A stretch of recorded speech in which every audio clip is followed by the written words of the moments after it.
Hello student, आज हम लोग पढ़ेंगे क्लास 12 के हिस्ट्री से चैप्टर 5 जिसका शीर्षक है यात्रियों के नजरिए। इस वीडियो में चैप्टर की समरी जानेंगे। इस चैप्टर में हम भारत में आए यात्रियों के नजरिए से भारत के इतिहास को समझेंगे और मुख्य रूप से 3 यात्रियों का वर्णन किया गया है इस चैप्टर में। अल बरूनी, इब्न बतूता और फ्रांसवा बर्नियर। पुराने समय में मतलब प्राचीन दौर में यात्रा करने में कुछ समस्याएं आती। तो वो समस्याएं क्या होती थी, जिसमें पहला था कि लंबा समय लगता था, बहुत टाइम लगता था। दूसरा है सुविधाओं का अभाव हुआ करता था। तीसरा खतरा होता था समुद्री लुटेरों का भय होता था। लंबा समय लगने की वजह से प्राकृतिक आपदाएं भी हो सकती थी, बीमारियों का भय होता था और रास्ता भटकने का भय रहता था। अब बात आती है कि क्यों यात्रा की जाती थी। पुराने समय में प्राचीन दौर में क्यों यात्रा होती थी, जिसमें पहला कारण होता था कि लोगों की रुचि होती थी यात्रा करने की। दूसरा होता था व्यापार के लिए लोग यात्रा करते थे। तीसरा है धर्म प्रचार के लिए भी यात्राएं की जाती थी। चौथा ज्ञान की तलाश के लिए की जाती थी। पांचवा प्राकृतिक आपदा होती थी, उसके लिए यात्रा की जाती थी क्योंकि उस आपदा से बचना होता था। और नए अवसरों की तलाश के लिए यात्रा की जाती थी।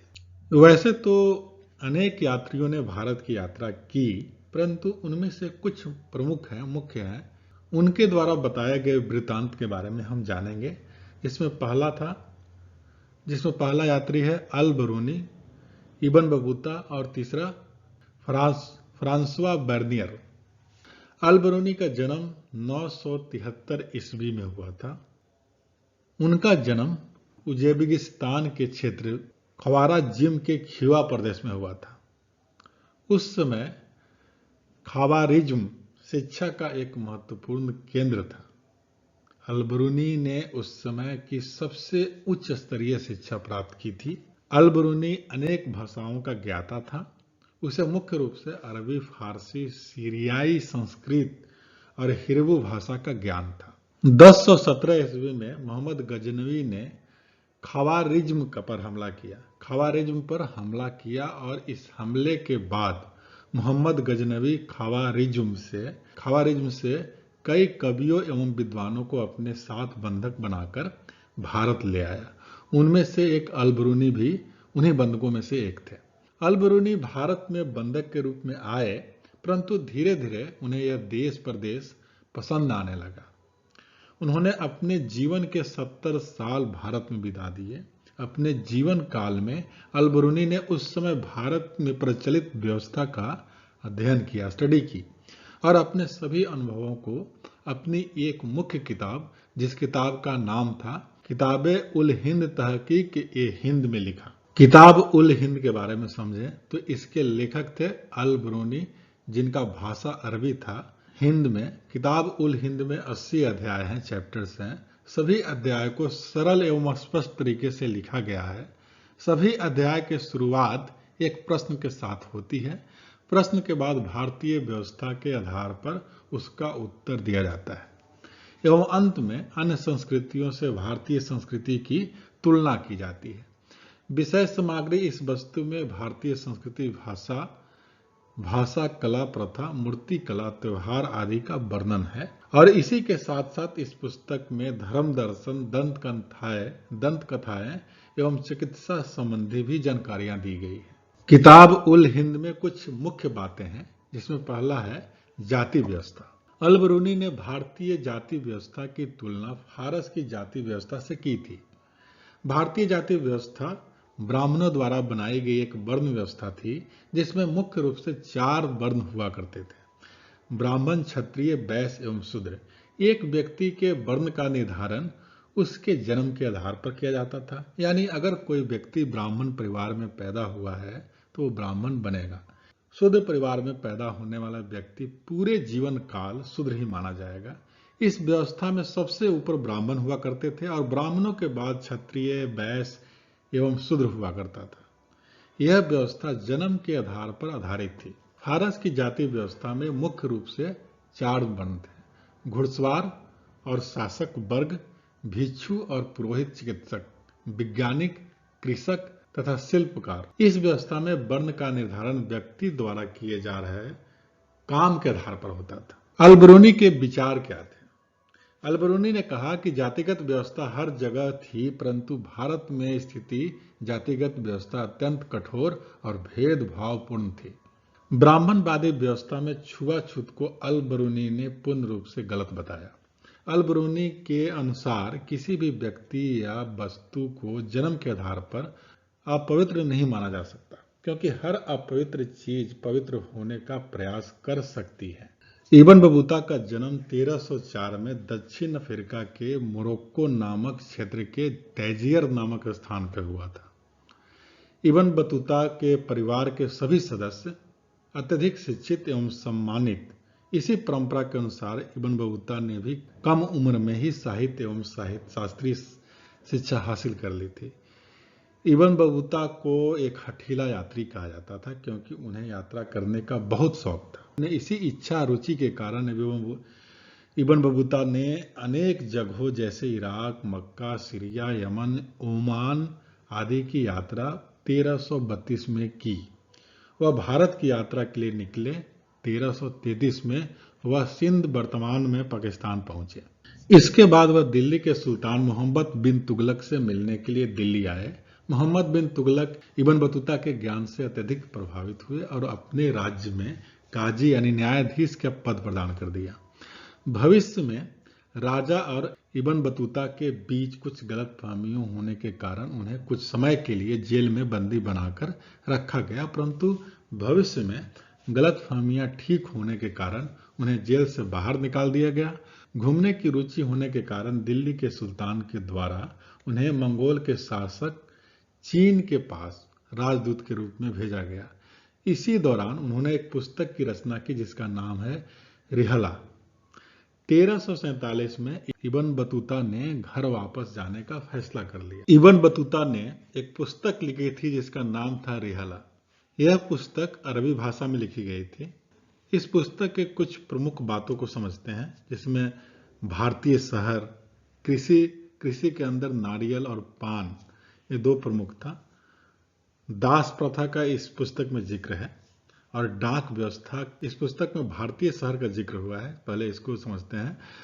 इब्न बतूता के अनुसार भारतीय शहर घनी आबादी वाले इब्न बतूता के अनुसार भारतीय शहर घनी आबादी वाले क्षेत्र थे। यह क्षेत्र अवसरों से भरे हुए थे। शहरों में रहने वाले अधिकांश लोग समृद्ध यानी अमीर थे। इन शहरों में बड़े बड़े भीड़ भाड़ वाले बाजार हुआ करते थे। यह बाजार चमक दमक और वस्तुओं से भरे होते थे। इन बाजारों में मंदिर तथा मस्जिद के सभी प्रकार के धर्म स्थल भी हुआ करता था। भारतीय कृषि के बारे में बंधुता ने लिखा है कि भारत में उपजाऊ मिट्टी होने के कारण वर्ष में 2 बार कृषि की जा सकती थी। पश्चिम क्षेत्रों के मुकाबले भारत में कृषि की उपज ज्यादा थी। कपड़ा, भारत में रेशम, जरी आदि कपड़ों की अधिक मांग थी। भारत में मलमल के कपड़े महंगे थे। इस वजह से केवल धनी यानी अमीर लोग ही मलमल के कपड़े पहना करते थे। सामान्य लोग द्वारा सस्ते रेशे से बने हुए कपड़ों का प्रयोग किया जाता था। भारत की डाक प्रणाली, इब्न बतूता के अनुसार उस समय भारतीय डाक प्रणाली अत्यंत विकसित एवं अनूठी थी। एक सामान्य व्यक्ति को सिंध से दिल्ली की यात्रा करने में लगभग 50 दिन लगते थे, परंतु डाक व्यवस्था के द्वारा खबर केवल 5 दिन में ही सिंध से दिल्ली पहुंच जाती थी। उस समय मुख्य रूप से 2 प्रकार की डाक व्यवस्था प्रचलित थी। अश्व डाक व्यवस्था, उलक पैदल डाक व्यवस्था। दावा, अश्व डाक व्यवस्था के अंतर्गत हर 4 मील की दूरी पर राजकीय घोड़े होते थे। इन घोड़ों के द्वारा एक जगह से दूसरी जगह संदेश पहुंचाया जाता था। पैदल डाक व्यवस्था के अंतर्गत संदेश वाहक एक हाथ में संदेश तथा दूसरे हाथ में एक छड़ी लेकर भागता था, जिस पर कुछ घंटियां लगी होती थी। यह संदेश वाहक 3 मील तक भागता था। हर मील में उसके लिए 3 विश्राम घर होते थे और हर 3 मील बाद एक गांव होता था। इस गांव में एक दूसरा संदेश वाहक खड़ा होता था। पहले संदेश वाहक उसे संदेश को और दूसरा संदेश वाहक वहां से उस संदेश को आगे ले जाता था। इसी प्रकार की व्यवस्था संदेश पहुंचने तक चलती रहती थी। नारियल, भारत में आकर इब्न बतूता ने नारियल के वृक्ष देखे। यह वृक्ष बिल्कुल खजूर के वृक्ष जैसे दिखते थे। नारियल को देखकर इब्न बतूता बहुत आश्चर्यचकित हुए। इब्न बतूता ने नारियल की तुलना मनुष्य के सिर से की। उसने लिखा कि नारियल बिल्कुल मानव के शरीर जैसा एक फल है। इसका ऊपरी हिस्सा मानव की खोपड़ी की तरह कठोर होता है एवं अंदरूनी हिस्सा मानव मस्तिष्क की तरह नरम होता है और इस पर लगे रेशे बालों की तरह दिखाई देते हैं। उसने लिखा कि नारियल का अनेक रूपों में प्रयोग किया जाता है। रेशे से रस्सी बनती है, उसके अंदर स्थित पानी को पिया जाता है और अंदर के नरम भाग को फल की तरह खाया जाता है। पान की बेल के बारे में इब्न बतूता ने लिखा है कि इस पर कोई फल नहीं होता, इसे केवल पत्तियों के लिए उगाया जाता है। इसके प्रयोग करने की विधि भी विचित्र है। इसे खाने से पहले इस पर सुपारी रखी जाती है और छोटे छोटे टुकड़ों में तोड़ दिया जाता है। फिर इस सुपारी और पत्तों को एक साथ मुंह में रखकर चबाया जाता है एवं कुछ समय बाद थूक दिया जाता है। दास प्रथा। इब्न बतूता के अनुसार उस दौर में दास सामान्य वस्तुओं की तरह बाजार में बिका करते थे। समाज में स्थित सभी वर्ग के लोग दास रखते थे। इन दासों का उपयोग घरेलू कामकाज के लिए किया जाता था। पुरुष दास मुख्य रूप से पालकी उठाने के लिए उपयोग में लाए जाते थे एवं महिला दास घरेलू कामकाज के लिए रखी जाती थी। पुरुष दासों की कीमत महिला दासों से कम होती थी। महिला दास संगीत एवं नृत्य कला में निपुण हुआ करती थी। कुछ मुख्य अवसरों पर इनके द्वारा संगीत एवं नृत्य का प्रदर्शन किया जाता था। कभी कभी कुछ राजाओं के द्वारा इन दोनों को गुप्तचरों के रूप में प्रयोग किया जाता था। घरों की निगरानी के लिए भेजा जाता था। दासों के संबंध में इब्न बतूता ने 3 अनुभव बताए हैं, जिसमें पहला, मोहम्मद बिन तुगलक ने नसरुद्दीन नामक धर्म उपदेशक से खुश होकर उसे 1 लाख मुद्राएं और 200 दास दिए थे। जब इब्न बतूता सिंध पहुंचा तो उसने सुल्तान को घोड़े, ऊंट तथा दास उपहार में दिए गए थे। मुल्तान के गवर्नर के द्वारा भी इब्न बतूता ने किशमिश एवं कुछ दास भेंट के रूप में दिए थे। पार्सवा बर्नियर का जन्म 1920 ईस्वी में फ्रांस में हुआ था। अवसरों की तलाश में यह भारत आए थे और यहाँ शाहजहां के बड़े बड़े सिखों के चिकित्सक के रूप में कई सालों तक रहे। यह भारत में 1556 से लेकर 1968 तक, यानी 12 वर्षों तक रहे। इस दौरान इन्होंने एक पुस्तक लिखी जिसका नाम है travels in the Mughal empire. अपनी इस रचना में फ्रांस बर्नियर ने भारतीय व्यवस्था की तुलना पश्चिम देशों की इस पुस्तक में उसने भारतीय व्यवस्था की आलोचना की एवं उसके दयनीय स्थिति को दर्शाया। संपूर्ण भूमि पर राजा का अधिकार होता था, उसके अधीन होती थी। कृषक यानी किसान के द्वारा उस भूमि पर खेती की जाती थी और राजा को कर दिया जाता था। किसान उस भूमि पर कार्य कर सकते थे परंतु उसे अपनी आने वाली पीढ़ी को सौंप नहीं सकते थे। इस वजह से किसान गंभीरता से उत्पादन एवं भूमि की देखरेख नहीं किया करते थे। इस व्यवस्था की वजह से कृषि का विनाश हुआ एवं किसानों को शोषण का सामना करना पड़ा। भारतीय समाज। फ्रांसवा बर्नियर के अनुसार उस समय भारतीय समाज में या तो बहुत गरीब लोग थे या बहुत अमीर। मध्यम वर्ग का अभाव हुआ करता था। राजा और उच्च वर्ग के द्वारा निम्न वर्ग का शोषण किया जाता था। नगरों में सेवाओं का अभाव था एवं शासन व्यवस्था बहुत खराब थी। फ्रांसवा बर्नियर के अनुसार भारत में प्रचलित सत्या प्रथा की आलोचना की गई है। इस प्रथा के अंतर्गत एक महिला को विधवा होने के पश्चात उसके पति की चिता के साथ ही जला दिया जाता था। उन्होंने इस व्यवस्था को अमानवीय एवं अत्याचारपूर्ण बताया। अपने एक अनुभव को बताते हुए उन्होंने 12 साल की एक लड़की के बारे में लिखा जिसने सफेद साड़ी पहनी हुई थी एवं 4 ब्राह्मणों एवं एक बूढ़ी महिला के द्वारा उसे खींचकर एक चिता की ओर ले जाया जा रहा था। उस चिता पर उस लड़की के हाथ पैर बांध दिए गए ताकि वो भाग न सके। फिर उसे जला दिया गया।